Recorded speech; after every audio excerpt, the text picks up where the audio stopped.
네, 2차 재난지원금 지급 대상 가운데 룸살롱 같은 유흥주점이 포함된 것을 놓고 논란이 되고 있죠. 여야 합의로 막판에 추가됐는데요. 단란주점은 지원을 받는데 왜 룸살롱은 안 되냐는 업주들의 항의가 잇따르자 전국 시도지사들이 차등 없는 지원을 요청했다고 합니다. 송재인 기자입니다. 지난 10일 4차 추경안 초안이 국회로 넘어오기 하루 전 전국 시도지사협의회가 낸 건의서입니다. 이재명 경기지사와 권영진 대구시장, 김경수 경남지사, 이철우 경북지사 등 전국 17개 지자체장이 모두 이름을 올렸습니다. 핵심은 정부 방침으로 문을 닫았던 고위험 업종 12개를 예외 없이 똑같이 지원해달라는 겁니다. 특히 지원 대상에 새로 추가돼야 하는 업종의 예시로 유흥업소를 명시했습니다. 4차 추경 초안을 두고 단란주점은 되고 유흥주점은 왜 안 되냐며 유흥업 종사자들이 반발했던 상황이었습니다. 결국 전국 시도지사들이 나서 룸살롱을 비롯한 유흥주점을 지원해달라고 요구한 꼴이 된 겁니다.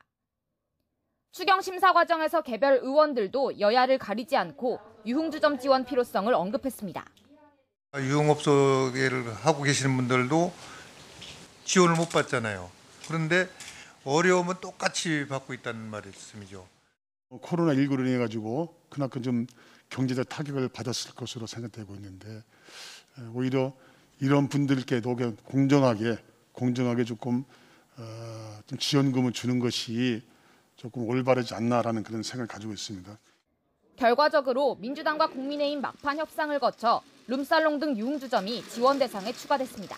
17개 시도지사 협의회에서도 요청이 있었고요. 우리가 유흥업을 장려하기 위해서 지원하자는 것이 아니라 실제 문을 닫아서 피해가 큰 업종들이었고 더구나 여기에 방역에 철저히 협조를 해준 분들이기 때문에 단란주점처럼 룸살롱도 지원해달라는 데는 여야가 따로 없었습니다. 전국 시도지사는 물론 여야 정치인들이 지역 업주들의 요구를 받아들여 국민의 혈세를 쓰게 된 것 아니냐는 비판이 나옵니다. YTN 송재인입니다.